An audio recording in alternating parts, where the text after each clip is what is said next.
If you or a loved one are battling addiction, this is your wake-up call. At Strive Forward Recovery, we help get you clean, get you moving, and keep you there. Don't wait. Call today and take back your life.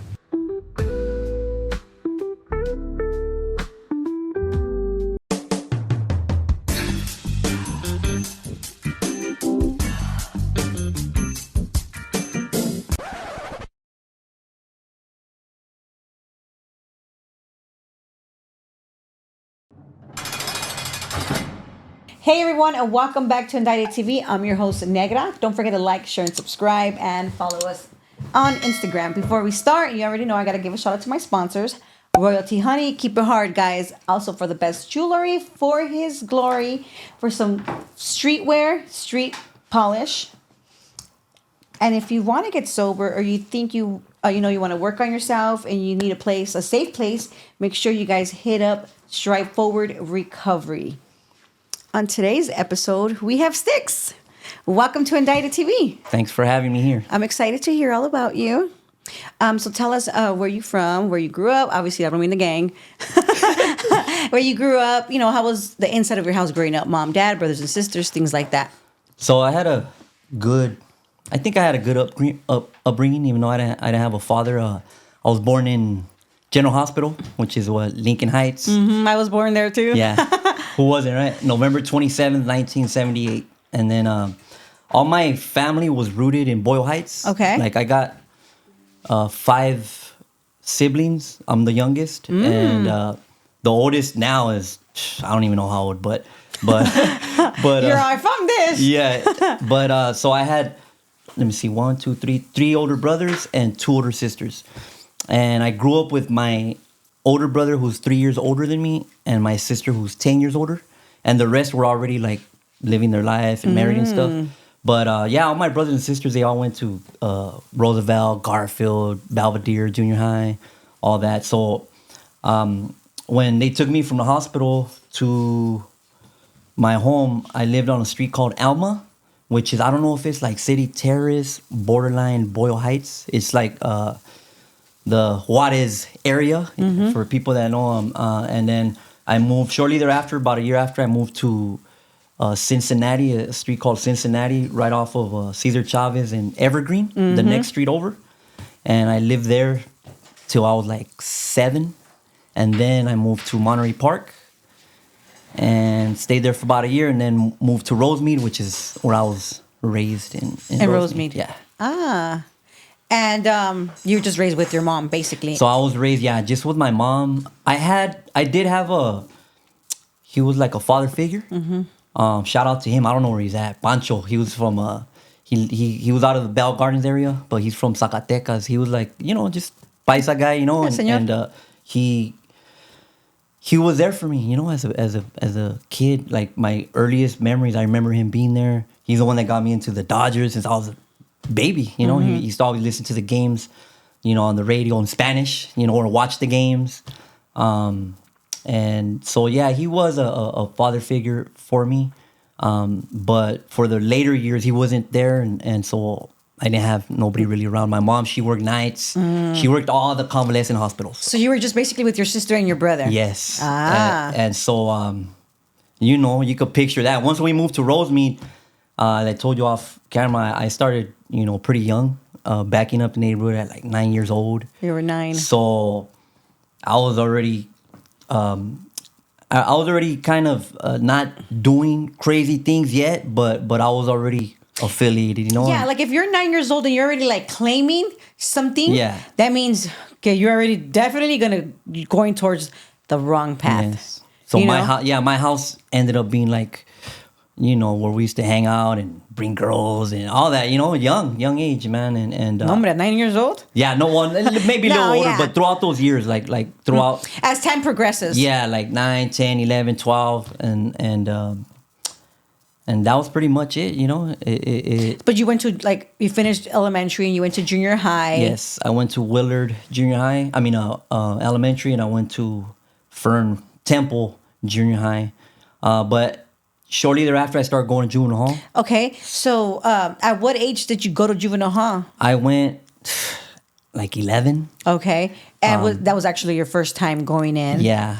And being arrested. Yes. And what was it for? It was for, if I recall, I think we stole a stereo. Remember back then when you had the pull-outs and all that? Yeah. So that's pretty funny. Yeah, it was for something like that.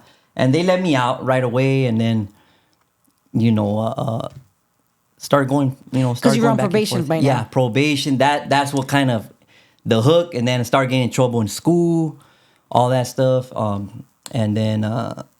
Did you ever go back to juvenile hall? Yes. Okay. Yeah, I went. Yeah, I was in and out. For violations? Yeah. For like what? For like what? I think that getting in trouble in school, fights. Man, I don't remember. I was in and out. The halls. And what was the longest time you did in juvenile hall? Okay, so there was a time where I was going to Pasadena court, and they were the judge was trying to threaten me with YA and all this, right? And my mom, she asked the lawyer guy to ask if she can move me to the Imperial Valley where I live now. During that time, I had lost 2 of my homeboys in one shot. And you're like 12, 13 right now, Yes. 14 around there. So when that happened, it was a shock. It was a shock to me and to my mom. Obviously, she got scared because she knew my homies, and yeah, they both got killed in one night. Stabbed and shot, and so she got. So all that was happening during that time, and I remember she asked for the judge to let her move me out there, and he agreed. Oh, nice. He said, "You know what? I'm gonna let you go with your mom, but you can't come back to this county until you're 18." And and that's a long time. Yeah. And so I went out there, started getting in trouble out there, started going into the halls. Because it's you, it's not the people. Yeah, exactly. It's me. So I went to that's where I did in the halls I did like a good little stretch. I don't know how long. And then I started going to placement. So tell me about your first time going to actually do, not your first time, but like the one time that you did a longer stretch, and how was it for you as far as like, you're walking in, you're from, because you're like an LA boy at this point. Oh, yeah. You're super LA'd out, I'm sure. Yeah. Oh, yeah. Right? With the big pants and everything. Yeah. So tell me how it was for you going there, because it's like. To the other juvenile hall? Yeah. So that was, you're right. You're from LA, you got a little, extra, because LA sets trends, man. Everybody else, no disrespect to them, but they kind of follow LA, and so I had that little pep in my step, and, getting in fights. There was a lot of dudes from LA out there, actually. Really? Yeah, they actually started a clique called 213, not 213 from Montebello. Because it was all hoods from LA. The juvenile hall. Yeah, but out there in the valley, and they were getting busted. And so there was a lot of guys from LA in there. Kansas Street, Florence, everywhere. And, a lot of different kids. Yeah. Because obviously it's kids. I remember they wanted me and my brother to be from there. I'm like... But this is juvenile hall. In the streets. Well, it's okay. It was like... It's both. It was... We had, we were out there, involved in because you guys get there and then streets, who are these kids? And you guys are I understand. Those guys, they had their thing going in the streets, and I started to know about them more in there. I started to meet them, and your brother went with you as well? No, my brother, he was in the streets, but they all it's because it's so small out there. It's very small, so everybody knows everybody. Got it. Type of thing, and so. My brother had more of a relationship with those guys out there, but I remember him telling me, "Hey, they want us to be part to join with them, to be part of that." I was like, we were both like, "Nah, man, we're from Loma." I was like, we ain't part of nothing. Now that's like joining another gang. No, yeah, basically, yeah. So they all clicked up and they started gangbanging on dudes out there, and a lot of them got busted. A lot of them, I ran into some in prison later on, lifers and so yeah, that was my experience in the halls. I mean, it was a regular, fighting and all that. I spent a lot of time in my cell, in my room, reading books. I developed a love for reading in there, which is good. It ended up man, playing a big role in my life in the future, you know. So that was it, you know. It was regular, you know, it was regular. And I started going to placement. Did you go to camp? I went to after I went to they sent me to a. So first I went to St. Catharines in Norco. Okay. And then got in trouble there. I think I AWOL'd. And then they sent me to a group home in Apple Valley. How did you AWOL? What did you do? You just left? I just left. Yeah, you could just leave right there. Oh, okay. You know, getting in trouble and there was guys that were local from there, from Norco. And I remember they were like, "Hey, we're gonna leave." I was like, "Let's roll," you know. I left and then I forgot how it played out. I think I went back to Parole Valley and then I got busted again. Then they sent me to a group home in Apple Valley, and this group home was like a bunch of foster kids.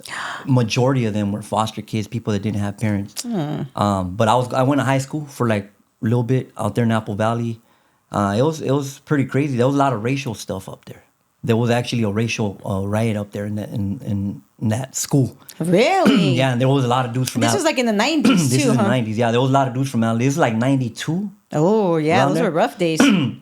There was a lot of guys from LA out there too, and so naturally I linked up with them, and then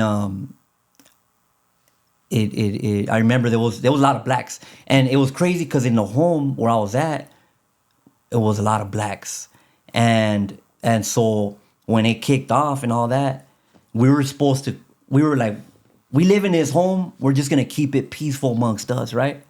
But it didn't work out. Did you guys get in a fight at the house? Yeah, in the house, and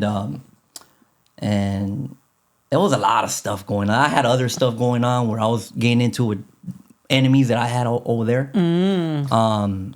And I ended up just bouncing. I left, and after all the fun, you know, and then got busted again. Well, they raided my mom's house, and this time they sent me to it was a place called ROP in Nevada.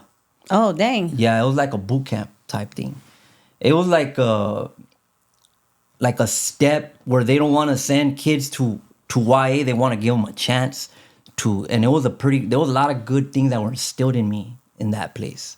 I think somebody else mentioned that. I don't remember who, but I think somebody else mentioned that place. Yeah.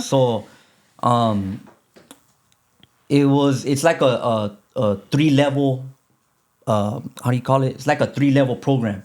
The first, you got to earn your way out of the first level, which is a desert. It was in the middle of nowhere, and it was just how do you call it? It was in the middle of nowhere, and it was snowing.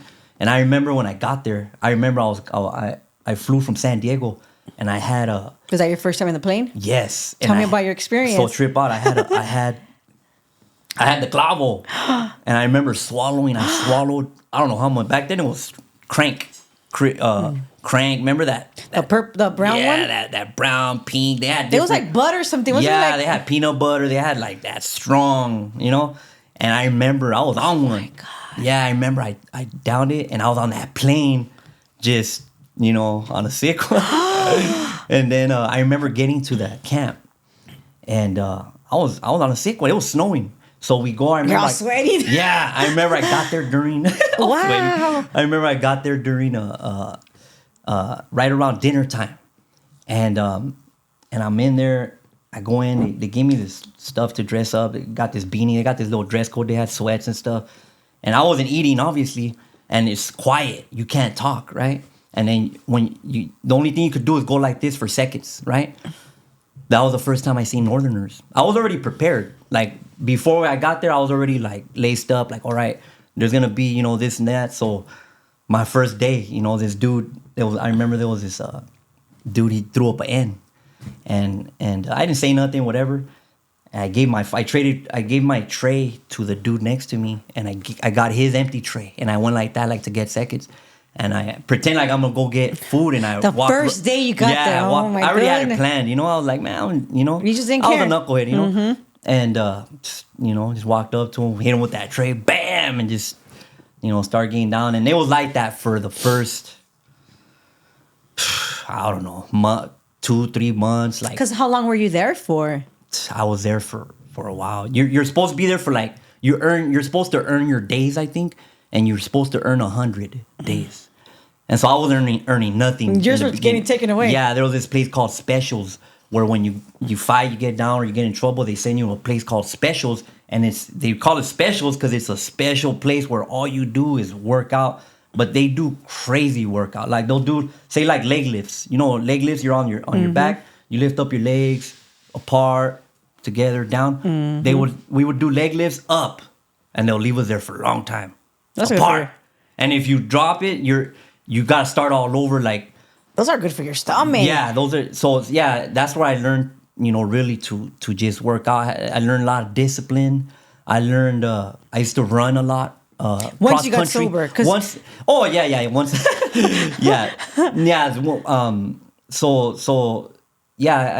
was getting in trouble, and then eventually you kind of you're there with everybody, so you're gonna be there with everybody. Ain't nobody going nowhere.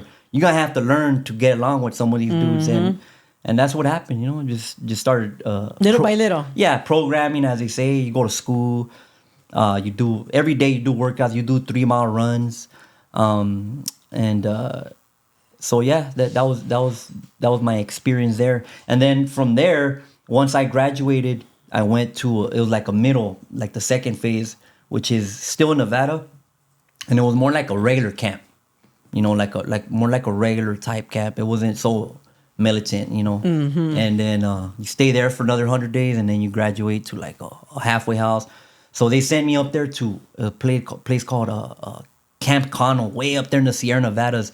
I don't know if you ever heard of Angels Camp. No, it's by Stockton, that area, but then you go up towards like the mountains, the Sierra Nevadas, and it's way up there. Yeah, cold, snowing, all that. And I went to high school there for 10th grade. I remember I was in what was it?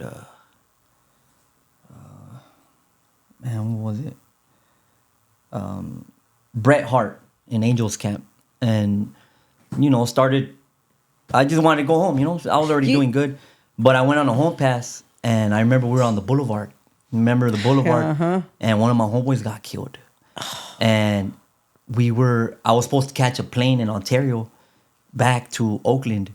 And I missed my flight because we were, at the hospital, all that stuff. And so when I finally got back, they were going to try to regress me back to that boot camp. And I was like, oh, no. I heard them talking. I remember I woke up in the middle of the night and I heard the staff talking, and they were talking about me. And so they were going to regress me, but they were going to try to, do it secretive. So I was gone. The next day, I had a girl over there. I had a girlfriend, and she, she got my stuff overnight. Like I dropped the stuff out the window. She came, and the next day went to school. After first period, boom, I was gone. Oh, wow. Yeah. Let me ask you, from the first boot camp, what would you say was like the most craziest thing you experienced? Nothing? Just fighting, riots. Okay. In that little boot camp, there was or like riots. Strange. There was that you're like, oh my God, you know what I'm saying? Like strange. The bathroom, they make you, you know what I mean? They call it a squeeze, pinch, and wipe. You know what I mean? You got to go in a couple, like 2 minutes or 3 minutes or something. What do they call it? Squeeze, pinch, and wipe. It's funny. I'll never forget that. And they give you like only a couple. Yeah, because you had to, I remember like in Juvenile Hall, like you had to like, it would be somebody that would just have like the rolls, and they would just like line them up, like put it like in a little thing. Like a little thing. And you get your little toilet paper. Yeah. So it was like that. That's how it was. And they would hand it out, boom, boom, boom. And it was a trip, man. That I want to go back there. I've been in talks a little bit with them to try to go back there and talk to the kids. Oh, nice. But it was like 2 huts. It was 2 huts, and then in front there was another hut where it was called the latrine. They call it latrine. I think that's a military term for the bathroom, and that's like the bathroom. You go in there, wake up early, 5 in the morning, boom, 3-mile runs, workouts. They called 18-20s, where you do 18 exercises with 20 reps. You do, you get done with that, and then you do your and 3-mile the second run. Level one, the second level, they had sports. Okay. They had sports, football. They would play with other high school stuff like that. I never got involved in that, but I was getting in trouble there too. Still fighting, but like in the rooms, like low key. They couldn't catch us. Not Not a lot, but there was little stuff here and there. You know, there was guys. I got into a lot of stuff with dudes from other counties because they wouldn't send people from LA over there. There was homies from LA, but they wouldn't send. LA County wasn't sending people over there because LA County, we got all the camps, right? Oh, because you went there because you were over there. Yes, I went there because I was over there in Imperial, and I think it was actually probably way worse because there's Northerners, we're going at it with blacks, everything, you know. So I experienced my first like riot right there. And how was that? It was crazy, you know. We were in school from one class. We planned it out, you know. Obviously, we're always not always, but usually the aggressors, you know. And I remember just planning it out, like we're gonna rush these dudes. Most of them were in the other classroom, and it was just kind of like just fighting, pencils. Oh, you know, yeah. Desks. Wow. Desks, yeah. Pretty crazy, you know. It was, but the good stuff, like I said earlier, it instilled a lot of discipline in me. I learned a lot of that stuff that you have to do, like you have to do it. So you got to dig in deep. A lot of people would give up, but this place would teach you how to like the military. They train you in these, you know. When you say dig deep, what do you mean? You gotta dig deep in here, and you gotta see that that you could do it. Okay. That you could do it, and that you're capable of doing it. Human beings are capable of doing some crazy things, but you don't obviously off the top just believe like that. And so this place instilled a lot of that. And to this day, I look back, I'm like, man, that's good. Even later on, when I was in the prison and all that, getting there, working out, like. To me, it was nothing. I already knew what burpees were. That was the first place where I knew about burpees way before prison and county and all that.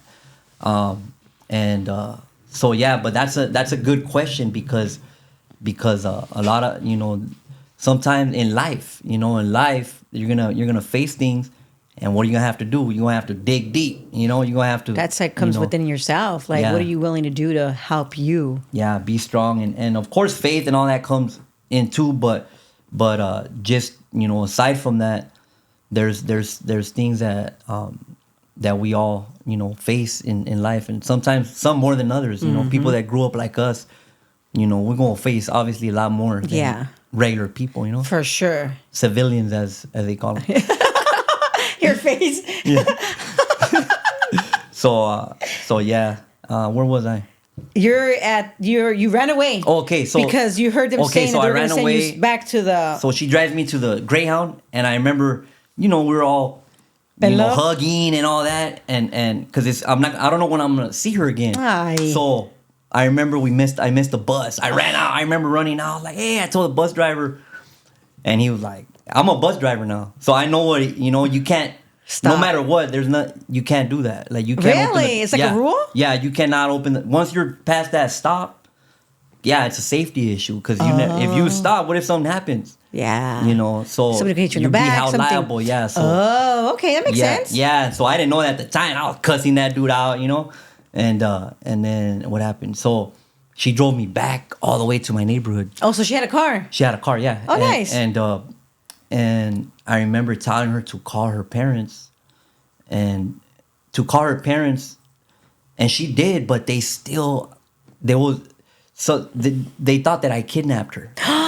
Yeah. Aye. And there was like a APB out on us from like San Francisco all the way to San Diego. You're kidding. Yeah. I remember they went to my mom, all kinds of stuff. So, I didn't go to my mom's. I went to my homeboys, slept there. But the girl stood with you? With the girl, she stayed with me. And then in the morning, checked her oil, all that stuff, sent her home. Oh, that was sweet. Yeah, and... you said check the oil? Yeah, I did it. My homie did. I did it. But yeah, that was the last time I seen her. But I still stayed in contact. So I guess we'll probably shift to where I started going. Because I went to the county young. Because when I AWOL from that place, I had a YA commitment. If I would have got busted, they would have sent me to YA. Okay. And so I went back to my neighborhood, for you to move around. Yeah, so I'm out there, running around, and I remember getting pulled over, and I gave him a fake name. And I ended up in the county. No, I didn't get pulled over. I did give them that fake name when I got pulled over, but they didn't take us in. But when I think a couple days later, a couple weeks, I ended up getting busted for a kidnap, a bogus kidnap. For the girl. No, not the girl. For something else. Oh my goodness. That's a trip. Yeah, I just realized that was two kidnaps. Yeah, back to back. So what happened is me and my homies we had this dude resident from Rosemead. He was driving us. And we were driving out of a driveway of some apartments, and there was, a cop pulled up this way and one behind us, and boom, strap goes flying out the window. They get us, take us in. So they coerced that dude to basically say that we kidnapped him, otherwise they were gonna take him in for that gun because it was his car. They scared him. Oh. So they kept us, let him go. And when I'm at the Temple City Sheriff Station, when they tell you to sign for your, I think, property, and it has your charges there. And I was like, what is that? And they say kidnap. I was like, what? So boom, go to the county. I'm 16 years old. Oh, wow. Because you said a wrong name. No, I said a fake name. Yeah, I said a fake name. That's how, back then they didn't have that machine where now, if you get busted, it doesn't matter what name you give them. If you're in the system, you're going to pop up. Oh, back really? then they didn't have that. Thank God I don't know about the machine, right? Yeah, thank God. Yeah, they have a machine now. That they carry with them. Yeah, it's in the substation. Oh, okay. Where you put your and everything it's shows up. connected Yeah, to yeah. the feds, everything. Oh, right, federal. Yeah, so I thought it was like I thought you meant like in the car. Like no, the cops. no, in the That's substation. that would be extreme. Huh? Yeah. Everybody's going in. That's probably coming soon. Yeah. Right? Yeah. Oh, So wow. You're 16 and this is your first time this in the is my county. first time in the county. Yeah. Wow. How did you feel? What were you going through? Like in your head? Well, I was with my homeboys, so I felt good, but it was wild. It was wild, man. I went 9,500, all that. I'm pretty sure you heard 9,500 was the biggest dorm in the county, and that's why I experienced my first riot in the county. The real one. A real riot, and now that was. For the first time, little kid, yeah, I'm not gonna front. It was pretty scary at first. How did you feel when you were walking in though? Like, you're going, there's a grown man, like, or you just really didn't feel? I felt regular because I was already used to the system. gelling the system. Got it. But yeah, I'm tripping out. But it was a crazy experience, man. Because back then the county was way different. You could go from here to there. You could go from like the 4,000 floor to the 2,000 floor. You could like roam around. Back then we had money, we had shoes, drugs everywhere, and so yeah, it was an experience, And I stayed there for I don't know how long we fought that case. For like I don't know, like 6, 7, 8 months. Did they ever find out that you were 16? No, You're kidding. They never found out. So my whole prison career was under that name, George Gonzalez. If you see my, I have some pictures. I have a picture with in Calipat, with holding that thing with your number. I had a J87430. I think you sent it to me. Yeah, did I? Mm-hmm. Okay, so that was my name, George Gonzalez. My name's What Isaac, the but heck? yeah. Yeah. So we're just gonna pretend like your record is clean then. Yeah, well, Wow. it came to play a role in the future because later on when I would go, that would pop up. Like my real name was good. Oh my God! Yeah, it's a trip. So what happened? So you fought the case for like 8 months. You're under there. So You're we 16 were going to years go to old. trial, and the witness, the guy, he didn't come, and so they kicked you guys out. They dismissed the case. Oh, well, that was good. Yeah, they dismissed the case. Those days I remember too. One thing that I left out, how it was back then was you had the gang module back then, and I wasn't in the gang module, but those. I think they still have a gang module. Do they? I think they call it like the high power. Oh yeah, well I was there. Well, they might. Yeah, the high power. Okay, so I was in 1750 and all that too. So that was kind of like, it wasn't a gang module. It was like the most secure, the most secure you could get in the county. But what was I getting at? Your name. You getting out? The guy didn't show up. Oh yeah. Oh no, you're saying back in the days you were able to roam around and.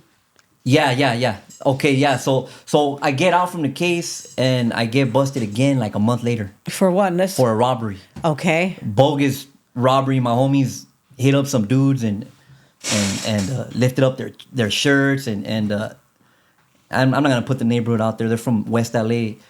It was a trip. They took their money. The dudes left, and then the dudes pull up in the backseat of a cop car, and they're in the back seat.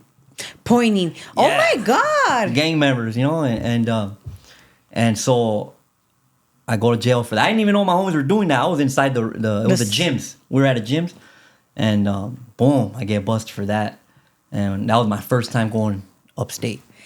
But you went under the not your name. Same name, George Gonzalez, same alias, yeah. Boom, go back. Because according to the fingerprints, you are that guy. I am that guy, yeah. Wow. They didn't have that machine then, yeah. Hey, that is so crazy. I know. Yeah, it was a trip, man. It was a trip how that played out in my life. You guys, this guy did so much time. Yeah. Not even under his real name. Yeah, not even under my real name. That yeah. is crazy. Yeah. So So how much time did you get? What did you get sentenced for the robbery or? I only got 2 years, 2.5. I ended up maxing out. That's when I met Demon. So I went to Rest in peace. Yeah, rest in peace, Demon. Man, that was a homie. He was like my neighbor almost. He was in the corner south. He was like the funniest. Yeah, he was in the corner south. I love my friend. I could see him like right where the lights at. Boom, like I could see through the crack. Him and the homie Monster from Culver City. Rest in peace. It's a trip. They both passed away. But I went to D-Yard in reception. Wait. So, but first, let's back it up. So, how did you feel getting to prison? It's different. You haven't been there. It was interesting, kind of tripping out and everything. But like I said, by that time You're already super you're programmed. already seasoned. Got Like, it. you go through the county. You heard especially back then. Yeah. If you make it through the county back then, it's You're surviving prison. You're already you're already laced up and stuff. So, Got it. So yeah, I get to Delano. It was an experience, tripping out. It was the bus and the whole. It's exhausting. It's exhausting going through all that. Eventually, I landed in D-Yard. D5 was a lifer building. And then they moved me to the dorms in C-Yard because I was a short-termer. So in C-Yard, we ended up, I forgot. So some wood, the guy that ran the woods there, some paperwork came in that dude was no good, right? The main guy. The main guy. And we told the woods, that was like their leader. Oh, shit. They didn't want to do nothing. And so we were like, all right, you guys don't want to do nothing. And, they already knew, like, what's going to come with that. So we're like, how with these dudes? We're going to take care of this dude and we're going to rush these dudes, Oh, wow. So we planned it out, it was a unique group of homies, man. There was a lot of dudes, but our little circle, we didn't even involve none of the guys. It was just us. Took it upon yourselves, kind of. And so we planned it out. Back then we had locks, and we would put, we all grabbed our locks, and we put them in our socks, and everybody had like a little pack, and we planned it all out. What's funny is me and I think 2 other homies, we already had it planned out. We were gonna walk up to him, and this dude was so big. We were like, you know what? Let's wait till this fool's asleep. Oh my God. He was so big, like he was a big old dude, and we're small. I'm 17. I was a little kid, And Demon's always been. He's not a big boy. Yeah, He's a small guy. Demon was already in the hole. He wasn't there for that. This is how I landed there with them. I don't know what Demon went to the hole for, but so it was only matter of fact. It's nothing. I'm gonna mention a couple of names. It was me, my homie Stranger, Silent from Florence from the Termites. It was Penguin from Harbor City, Little Man from Wyfins, Fabian from Tunerville, Gabby from Monte Hayes. Shout out to Gabby. He's the only one that I that's still here. I wish I knew where some of these guys were at, man. But we planned it out, and yeah, when he's asleep. And so we go, and when we're about to pack this dude out, Psycho from MS. This dude, he was like a porter. man, he messed the whole plan up. Over there, they had these big old push brooms. Big old push brooms, like with the extra long stick. This dude grabs a damn push broom and swings it. Like, it's probably barely heavy. able to. It's probably heavier than him. Yeah, and he's like, boom, and all he does is wake the dude up. Oh no! So the dude wakes up and he jumps out his bed and he's like, and we just rushed him. Boom, boom, boom, and no, my bad. I'm not gonna lie, he's so big, we were like, damn, like we kind of froze. We were like, and the homie, Silent, he has some boiling water. He comes and he throws the boiling water on his face. Bam! As soon as he threw that water on his face, it was he just time. started packing him. Boom, boom, and it was bloody, He was, and then we rushed all the woods, because they weren't willing to remove. Yeah, him. they weren't. Yeah, and so it was on. We're chasing them all over the damn door, and just for a long time, man. Wow, for a Cracking long dudes. time. Yeah, for a long time. And what happened? The cops never came in. Yeah, they finally came. Yeah, but it probably it felt takes like centuries. Yeah, huh? it probably felt longer than it was. But so yeah, we ended up in the hole. That's where I landed in the cell right couple cells from Demon and your other homeboy. I won't mention his name. Yeah, we don't He was need to. there. That was, man. He was he taught me a lot, man. That was for those who know, man. He was a solid individual, man. He instilled some things in me that I'll take forever, and I remember he was a master chess player. And I love chess. I'm a chess player too, and I remember he used to always beat me. And one time I beat him. I was happy, man, but I think he let me beat him. Aye. I think to this day, he said he didn't. He said he didn't. That was sweet of him. Yeah. He's the one that like he schooled us. I was young, and even though I already was laced up, there was things that was instilled There was other in me, stuff that man. you could learn from. And so we end up in the hole, and then once we're in the hole, man, I started getting into all kinds of trouble. Really? Yeah. My points shot up. I started out as like a level 1. My points shot up level 4 in the hole. And this is like 95. This is 95. I got to prison December 5th of 1995. And so this is early 96 when I'm in the hole. It's probably like February. From February to I think July, I stayed in the hole. Picked up a shoe. Well, they did a what do you call that? DA referral, because it was crazy. Yeah, it was intense. It was crazy, but they didn't pick up the case. So they gave us all shoes. But what happened was, well, let me share a few stories first before we get to that part. I love that you want to share stories. Yeah, so because that was that place was like it was a unique experience, man, with all the homies that were there. Just a lot of solid individuals, man, and I remember getting we got sal extracted because they were doing us dirty with different stuff. Sal extraction is when they come with the things. They come with the everything, with suited and booted helmets.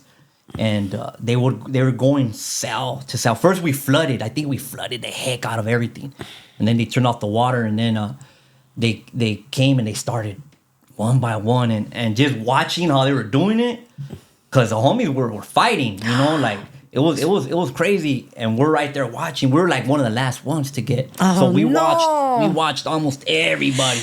Me, my Sally, little Silent from Westside Wilmas. He was another one that went to the hole with us from the dorm, and he was my celly, and we're knucklehead. He's a little white baby, and we're like, those ones are wild. We're like, we're sick with it. We're putting shampoo on the floor. Pa que se caigan. Yeah, like we're planning damn. where we're gonna be at when they come in, how we're gonna try to grab the shield, and all kinds of stuff.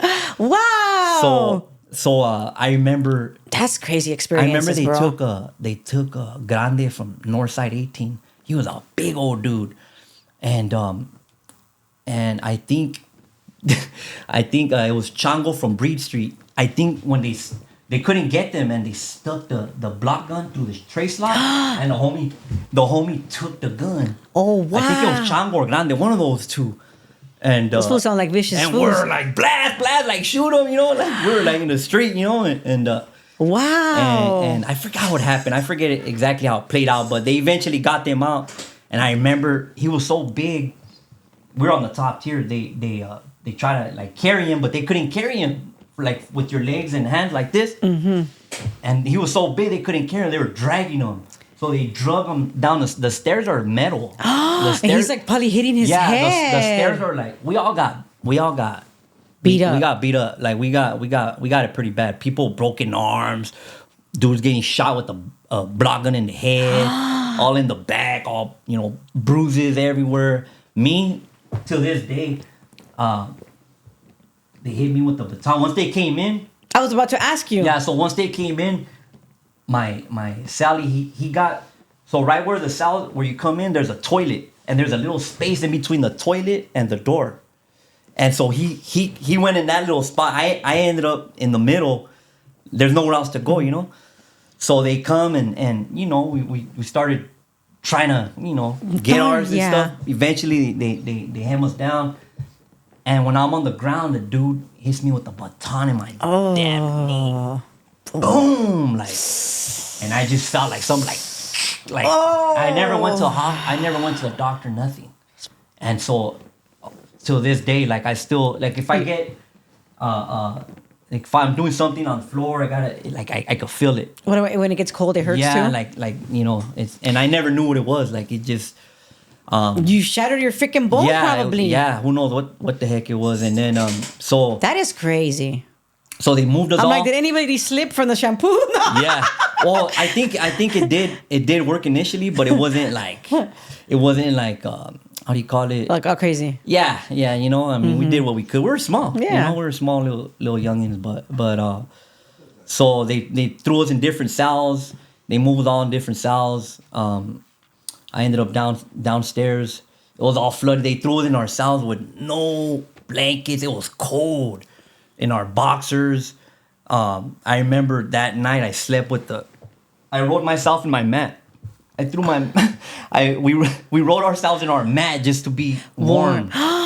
That's sad. Yeah. And Pero que los manda, ¿verdad? Yeah, But yeah, we sent our message, and it was a good learning experience. I'm actually glad I went through all that because I picked up on a lot, and it was my career, being in prison, just being a homie and all that. Like it all those things they become a part of you, So it was all kinds of stuff, going on in there, stuff like that. So my points shot up, and I ended up in Calipat.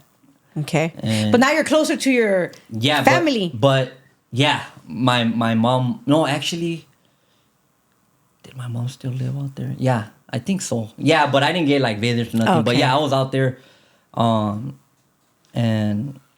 it was. So from Delano, you went to Calipat. Yeah, from Delano, I went to Calipat. And how was that for you? Because it's right there. It's kind of crazy too, no? Oh yeah, it was a level 4 yard.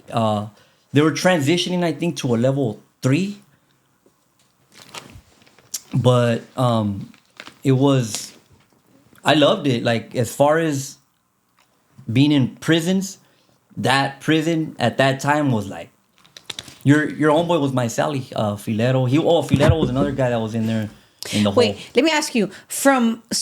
What would you say in Delano, what you experienced, what you just finished telling me would be like the craziest thing? No, heck no. I've seen dudes get airlifted in helicopters. Like, really? Oh yeah. I mean, you see that in prison, There's. And what about like the strangest or like some paranormal activities? Paranormal. You're all, man, I was so caught up, I didn't even see anything. Nah, nothing really. I mean, okay. the county, and maybe later on, and we'll get there. When I ended up in certain sections of the county, it was pretty. Okay, yeah, we'll get there. Yeah. So you're in Calipat. You say you liked it. Yeah, and it was solid, man. Just the program, the homies, everything was just solid. A lot of good homies. What about was the craziest there? Same thing. Same thing. Yeah. There's always people getting stabbed.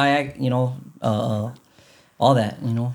Riots. We actually, they brought Northerners to our yard. I remember we were I was in building 2, and I remember they told us like, let them be, you know, for now. I guess I don't know what was going on in the background, but I remember they came into our building. They put them in our building, and I was hot. Like we were like, man, we wanted to get these dudes, like, you know. But you couldn't. No, we couldn't yet, you know, until you know, eventually something. They had like a little section in the yard. Like they couldn't really move around. Like they didn't have freedom, you know. They couldn't take their shirts off. That sucks for them, though. You know, Yeah. like you can't be yourself. Yeah. So I forgot what happened, but eventually it kicked off with them, and then it kicked off with the blacks in our building too, with the blacks.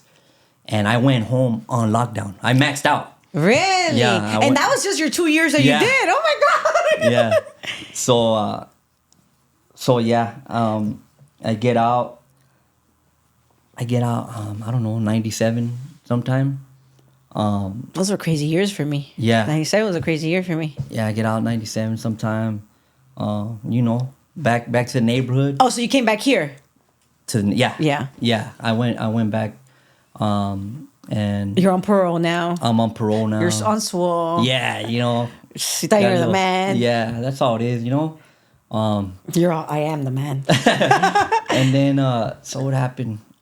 I forgot what I ended up getting busted. Because now how old are you when you got out? 97? 18 maybe, I think. 18, 19? Around there. I think. Damn, you're at a super old. You're not. 'Cause I was 17 You're when I just an adult. I had just turned 17 when I went to what do you call it? Yeah, so I'm 18 when I get out. Yeah. I was 17 when I first went to prison. Got it. So yeah, I was 18 by the time I got out. And then I get busted. Oh no, I got busted again. Like I don't know how much long. Like 3, 4, 5 months later. I'm not even sure. Oh, you were out for a little bit. Yeah, and then You caught another case? yeah, I picked up another case, another bogus, almost the same thing that happened with that robbery. Some dude, you know, he looked like a gang member, and my homie jumped out, you know, and he ended up being from nowhere, but they took his stuff. And so we went down the street, and about 5 minutes later, we were parked. Boom! They hit us. Chopper, everything, man. They you know, for just for that, you know, and boom, took us in. He said, that's a lot. Yeah, so I ended up getting With a bunch of busted. gang members. Yeah. All G'd up. Yeah, so I ended up getting busted for another robbery. And so you went back to prison. Yeah. How long did you fight this case, or you didn't even fight it? Actually, I did most of my time in there, because I remember I did most of my time in the county and in reception. Mm-hmm. And then I got out, and then I stayed out for another probably like couple months. Did you have girlfriends writing you or anything? Okay, so that's one thing that I left out. So I actually, on that second case, I ended up getting married. In prison? So in court. I was in county. I was the girl that I was with. Man, that's a whole nother story. I'll share it. So I was with this girl. I didn't know she was pregnant at the time, and she was pregnant from some dude from Lincoln Heights, and he ended up passing away. He got killed. Oh, wow. And I was with her when she found out that he got killed, and I'm like, who the hell is this dude? You know, and so I was like, I bounced. I was She like, definitely man, liked the I'm trying to cholos, be, for yeah. sure. I was like, you didn't even tell me, like. So I ended up, but she lived in the heart of my neighborhood in the hills. Okay. And I was always up there, so it was like a convenient thing where I would like order her house. It's easier for you. Yeah. Instead of walking all the way down, like, you know, risking, you know, strapped, all that, like. So I remember after I found out, you know, I guess cut her loose for a little bit, but I eventually found my way back over there because I was always up there, and it was like I ended up being with her, like staying with her. Okay. Through her pregnancy. Okay. Through her pregnancy, I was there when the baby was born. Oh, wow. I even named the baby. It was a little girl. Yeah. Oh, wow. And so I got busted right after that baby was born, like a week after. She was there for you. Well, here's the thing. Initially I thought I was gonna do a stretch, and I didn't. I was like, I'm cool. Like, you know, I already know what it is like to be busted with the girl, like stressed out, all that, you know, and so I don't know. Long story short, she ended up like, no, we'll get married and this and that, and I was like, all right, let's do it, because they were offering me 9, and they were offering my homeboy like 19. We were fighting it, and they came and they go, hey, good news. The attorney, they're like, they want to give you, my homeboy Triste, rest in peace. They gave us 2 years, and they gave my homeboy 9, my homeboy Chato. And he ended up, and so when that happened, I remember telling the attorney, I said, go out there, because she was out there in court. I was like, hey, go tell her we'll wait, like, for, you know, when we get out for the marriage. Oh, you ass. Yeah, and she's like, hell no. So we're getting married right now. Yeah, so we ended up doing it. Oh, wow. The lawyer married you guys? The judge in the court. Yeah, in the court.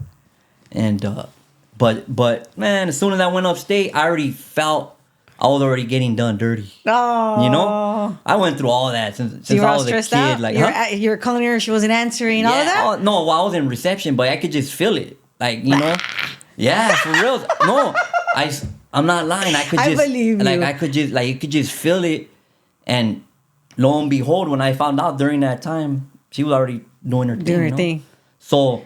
Plus, she loved the cholos. Yeah, you know. So anyhow, I get out and I didn't, because of my, I don't want to use the word hate, but my dislike for her during that time, I didn't want to no longer be like even in that baby's life, you know, because I honestly I felt like she was my daughter for a little bit, because I was there, I named her and all that, but and then, you know, I was prideful. I was a prideful guy, you know, and I just cut her loose, and I didn't want nothing to do with the young girl, and that was it. You know, that was it for that. I ended up catching a violation. I went to Chino. Chino was another crazy. Tell me about Chino. Chino was I was in Sycamore. They used to call it Stickamore, because I fit in here just fine. Yeah, and it was a good experience, man. It was I loved going, because Chino's, like, you know, back then was like it used to be headquarters, you know, and so it was a cool experience, you know, just being there, busting down in our cells. Like, the way it's built is like old school, like really cells? Small cells, and stayed there for a while. I don't know how long, and then I went to Chino East. All those places are different now. Back then, everything was good. I don't think any of those are I don't good think it is no at more. all. But so back then it was cool, man. I was there in Chino East, and then I went to Centinela. And I was in Centinela for the Y2K. Remember the Y2K? 2000, the year 2000? There was big old, you know, what's going to happen? Everything's going to shut down. Because it was like the world was supposed to end or something. So I remember I was high as heck during that time. Because you were getting high while you were incarcerated? Yeah. All of these places? Oh, yeah. All of the prisons? Yeah. Okay. I never You were getting high on meth? I never messed here and there, but mainly smoking bud. Oh, okay. But I never Nothing crazy. No, I never messed with I remember I made my mom a promise, because all my uncles were dope fiends. Okay. And they all passed away from that. Aww. I got an uncle, Big Dan from Oyo Maravilla. That's my mom's brother. He passed away from that. His brothers, they all passed away from that. So I remember promising my mom, like, I'll never put a needle in my veins. You know, I was scared of that too. Yeah. Right? I'm not gonna say I never messed with it. I'll tell you about later when I mess with it. You know, the other way. Caldito vibes. Calditos, yeah. But so yeah. During the Y2K, I remember it was crazy. Everybody filling up bags of water. You know. For what? Because they were saying that everything's gonna shut down. Really? You guys were all scared in there. Like, not scared, but no, we know what I everybody mean. was getting Like, worried. prepared. Yeah. You know, prepared, and we weren't really. And the bags of water were for you guys to drink? Yeah, like in shit. case. Yeah, in case it. Yeah. I mean, we would have water bags for like working out and stuff like that, but this specifically was for that. And I remember my older homeboy, my Sally. Shout out to my homeboy Yuck. He was, man, that boy was off the chain. He's been clean for a long time already, but back then he wasn't, and he Yeah. was. I used to hate it too when he used to do that crap, because they're like, a certain way, like. Explain. I don't Like, know how it is. So when someone's like on that stuff, like, they're not everybody, but I remember it used to be like there'd always be itching and like, I'm not itchy. like the way they talk, like. Like everything about them changes. Yeah, and he was, I lived there in the South. You're I used like, to be oh, man. no. And he stayed, he stayed on one, because our neighbors were, the peeps. yeah, and so it was, and I stayed, puffing and all that, and I remember, I went home from there. I did a year straight. I did a year straight violation, and I went home from Centinela, and then I think, did I stay out this time? No. So I get busted again. Right away. Yeah, not right away. Maybe a couple months. Like, I was always out for like 4 or 5 months, something like that. And I think this time I got busted at the Montebello Mall for a strap. We were at the mall. We were shopping, and I heard my homeboy like commotion. So I went over there, and back then it was dudes from Maravilla, and back then was the way it was. And I remember one of them had a strap, and he was showing it. I was like, let's go outside, let's go outside and take care of business and all that, and I remember they were like backing up, like, so I was like, I told my homeboy, I was like, man, just leave these dudes. I didn't want to get busted, for these dudes. Like, we're gonna, end up getting busted. Yeah. Because we used to always get into it at the mall. That's another thing. At the mall, we always... At the Montebello Mall was like that's my cracking. neighborhood. Okay. It's Montebello Mall, but that's our neighborhood. Got it. Like, part of Montebello is part of our neighborhood. And so... I remember I went out to my car. I didn't even tell my homeboys. I went out to my car and I got my thing. And I came back in, and I remember walking, like, just in the middle, like in the mall. I walked back in through. We were in JCPenney, and I walked out like into the main part of the mall, and I remember seeing the dudes, and they were like getting loud, throwing their. And I was like, go outside, like, And sure enough, the dang cops, and there was Montebello PD and security. And they look at me like, hey, you. And I was like, nah, I'm gone. Like, I'm leaving, They're like, no, come here. And they started coming fast towards me, and I took off running. And I was right there by the food court. And one of those dudes came out, where the bathrooms are at, right there, like in the food court. One guy came out from there, and he just kneed me. Boom! Ooh. He kneed me, like, down here, And I remember, like grabbing him, like we kind of like fell, and I remember all in one motion I threw the strap, like slid it. I slid on the floor, it flew far, boom, and then they came and they hemmed me up, and that was it. I went to jail for that, for a gun fighting in the mall. Yeah, and and then I got 32 months with 80 for that case. And how long were you fighting? I fought the case for 32 months or 32 years? 32 with 80. 32 months. Oh, with okay, 80%. okay. They would give you 32 months with 80, which is almost 3 years. Okay. And so what happened then? Then I ended up in Delano again, and then I ended up in A yard. A yard, was a main line, a 3-yard, level 3 yard in Delano. I ended up there. And I did most of my term there, and then I ended up, they did a big move, and they shipped out a bunch of us to Corcoran and Folsom.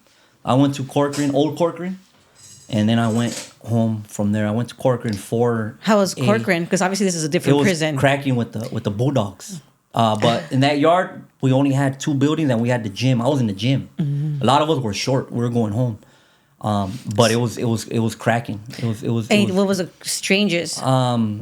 So there was little things happening, like just like at a place called Work Exchange in prison, where you would see there's movement, because we would have yard. They wouldn't put them in the yard. They wouldn't let them out on the yard with us, and we would go to the yard separate.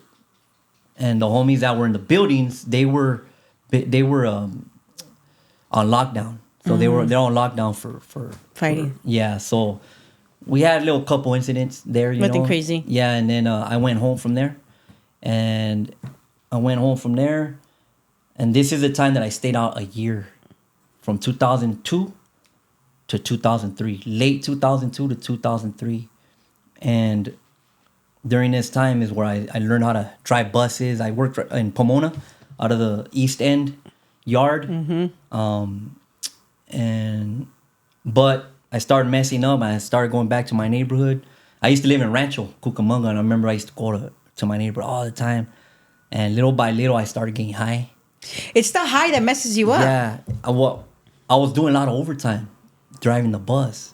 And I started getting high to stay up, to go do my routes. Oh, shit. And I used to pass through a lot of my enemies' neighborhoods on that bus. And so I was on one. And so I started driving on that bus strapped. You're kidding. Yeah, because dudes from enemy neighborhoods, Monte, all that, they would get on the bus and they wouldn't trip. I mean, I already had my neighborhood on my head, and they would, and they would know, like, hey, you're from Lomas? Like, yeah, they would ask me, like, how'd you get this job? And, like, they never trip. Because now you're just working. Yeah, they never trip. But in my mind, I'm getting high, and I'm thinking, man, one of these dudes is going to go tell their homeboy. One of these little youngsters is going to try to get some stripes and catch me. I was like, you ain't going to catch me slipping, So I already had thoughts of, like, taking that damn bus on a high-speed chase, like, speed, remember speed? Like, I had thoughts like that, man. Chill, Keanu. Yeah. So yeah, that because of that, I stopped working. I was like, because you got a lot of responsibility. Yeah, you got the kids, people. And I was like, nah, I'm not gonna. I gotta stop, So I stopped and I started going back to my neighborhood, boom, and little by little. And during that time, I got really sucked into, gang banging and really that was it. Okay. Just gang banging. But you're high. Yeah, I'm getting high. Yeah, I'm getting high. But not like straight, like always. Like I was never like every day. Like it wasn't like that. Like I would go on one and then recuperate. Okay. Feel guilty for a little bit, and then do it again. Like that kind of.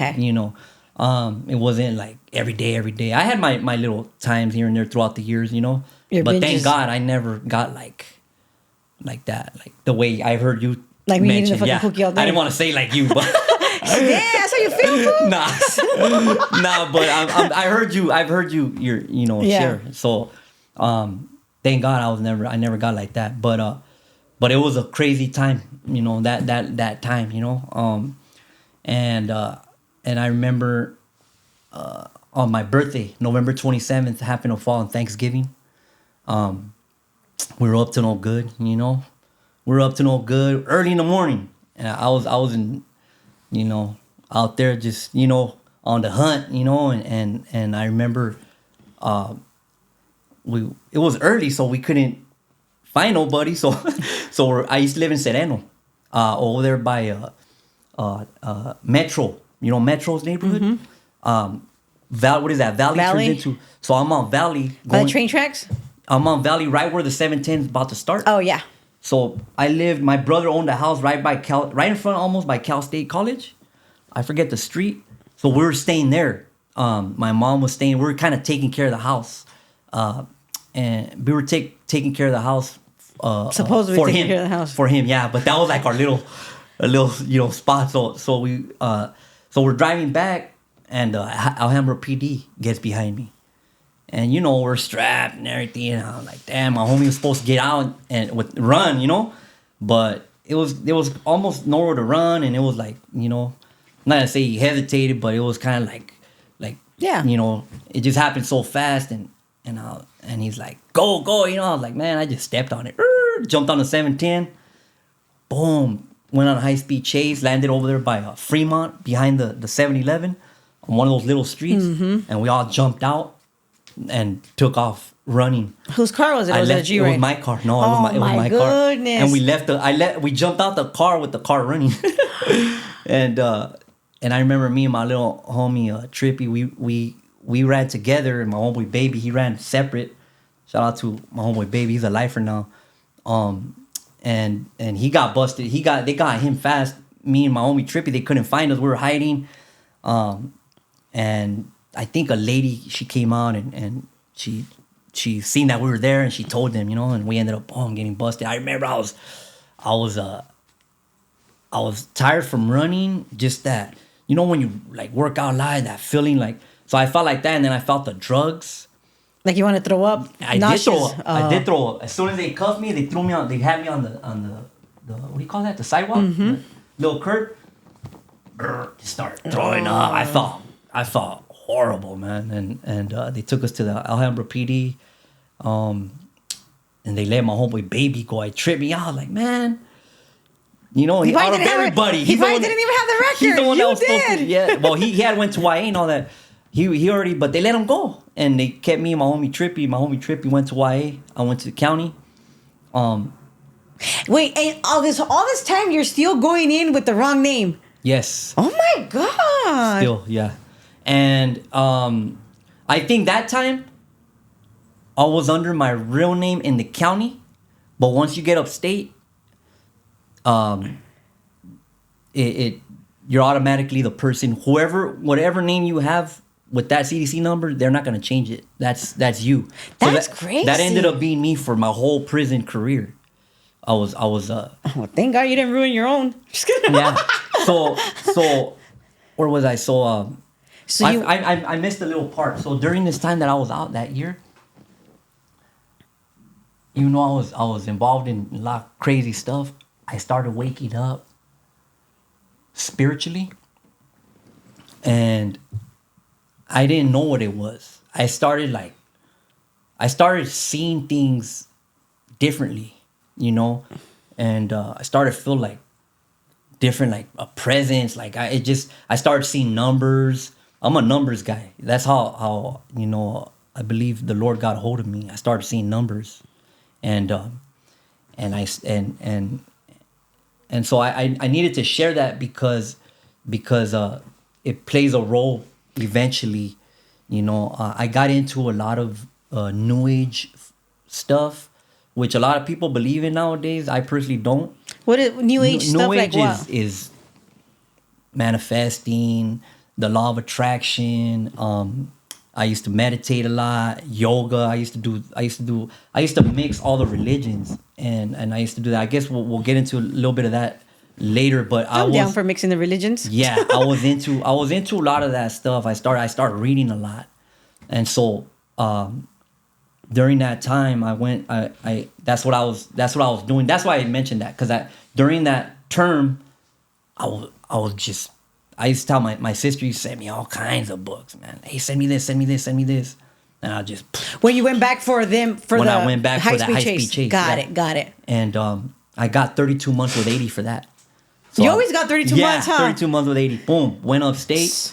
I never did like long 32? stretches. Yeah, 32. Wow, what a trip. So I started reading a lot. I ended up in Centinela. And I started out in the 4-yard and C-yard, and then my points went down, and I ended up in A-yard, level 3. Because now you're just calmer. I feel obviously don't know what you were going through, or what you were thinking, or anything like that. I was maturing. Yeah, because obviously you already experienced all the roughness. You already know how to do time. People already know you. You're growing within yourself as well, and obviously you're not behaving the same way. Obviously you have to, because you're in there. But I kind of was still a little bit, but I was maturing. I was kind of, and I ended up in A-yard, but they threw me in the gym, and I'm not like, when I was in Corcoran in the gym, it was cool because I was already on my way out. It was like, I'll deal with it. But when I was there, I was like, man, I can't do my time right here in no gym. Bless. Thank you. And sure enough, something happened to where I didn't have to stay there. Something happened not on the yard, in one of the buildings. And someone got hit and all that. It was part of us. And so they put the whole gym on lockdown. on our bunks, right? It's an open gym. Rex, that is. We're on our, but then they say everybody can get off their bunks except the Southern Mexicans.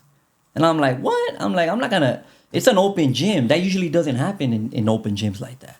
So I personally, I was like, I'm not gonna be on my bunk. I feel like What? yeah, like they're pretty much trying to make us look stupid or feel, that's how I felt. It's like, and this has also like the pride as well. Yeah, it was a pride, of course, and then and so other homies started following suit, and I remember the dude that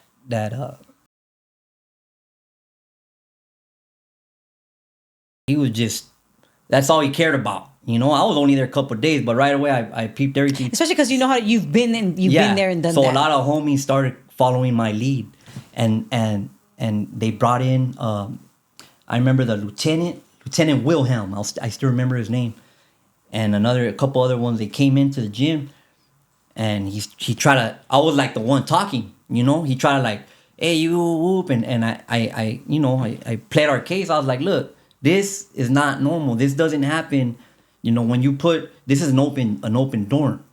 If we're on lockdown, everybody's on lockdown. We're not gonna just us be on our bunks, man. Like, and he's like, oh no. He goes, you guys got 30 seconds to get on your damn bunks. I got the whole prison out there, and he did. He had they shut down the whole. They had a bunch of everybody out there. It didn't even last 30 seconds, man. He didn't even count 30 seconds. I was like, well, I ain't getting on my bunk. I don't care who the hell you got out there. And they came in, and we just started getting off with the cops. With the cops, and not everybody jumped either. They took like 30 of us to the hole, but well, at least you weren't in the gym anymore. yeah, at least I was in the gym. And they wasted like, I had on my paper, I think it was like somewhere like 30 gallons of pepper spray on us. You're kidding. Yeah. You know how they have like those mangueras? Okay, so on top they had a manguera on top. They have the tower guy. And these guys, they also had, I don't know, but here's how crazy it was, how much pepper spray. I remember being on the floor, and it was crazy. Like, we had mattresses trying to, like, block, like, and I remember turning, just seeing homies just throwing up green stuff, like. Oh, my God. And it affected me, but it didn't get me like that. I was just like, damn. And, boom, they took us all out, left us on the yard for hours with our handcuffed, and eventually we went to the hole. I landed in the hole with my worst enemy. You're kidding? Yeah, my worst enemy was my cellie, and he actually ended up being a cool dude. Like probably one of the coolest dudes I've met, man. Like he was. That's usually how it works, Yeah. because we don't we're not allowed to give anybody that we don't get along with an opportunity, at least to an extent. You get what I'm saying? And when you're gangbanging, it's a whole nother trip, because you got people losing their lives, and so you hold that, like, but I had that, I always just said, man, I ain't never gonna be sat up with one of these dudes, but I was, and he was side by side with me getting off on these police, so you're good in my book, Yeah. And then what happened there?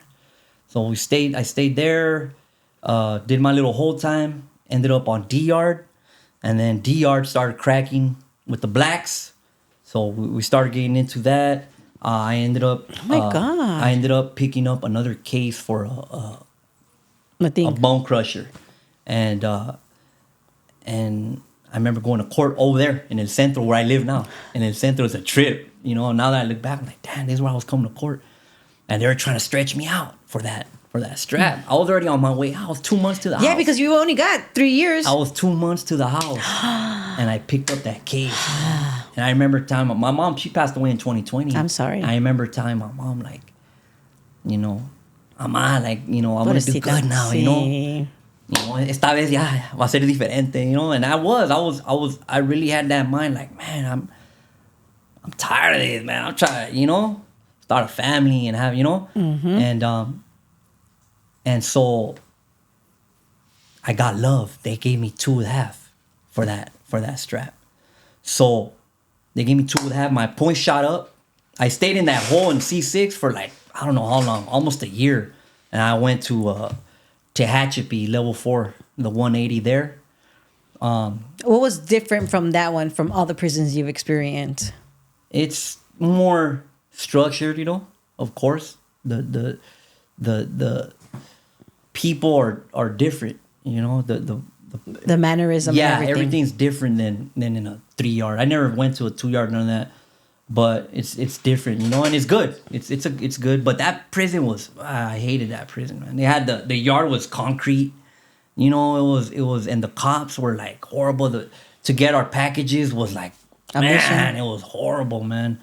And I think they would do it on purpose because of what I went to the hole for. I went to the hole again from there. They snatched up like 30 of us again, like 30 homies. My neighbor was homie from Bassett. He was, you know, he was the boy right there, and because of that, they snatched all of us up. Someone dropped a kite that we were supposed to stab a CO, because something happened in that prison, I think. Because in those years it was like really bad with the cops. Something happened in that prison with somebody. I don't know. I'm not sure what happened, but eventually that did end up happening in that prison. Okay. Where some COs got hurt. I don't know what happened. But we got snatched up for that. They took us all to the hole, stayed there in the hole, and then they shipped us all out to different 180s. I ended up, this is a trip right here. I was endorsed to go to High Desert, okay? Now in High Desert, there's one of my homeboys up there. He passed away like 3 years ago, I think. He overdosed. He was a lifer. He got out. He passed away in San. I forgot, but I had some personal stuff with his brother, like serious stuff. And so when I was gonna, in my mind, I'm like, as soon as I get there, it's gonna be all bad. Like I'm gonna end up picking up some more time, you know. Because now you're just doing the time for the thing. Yeah.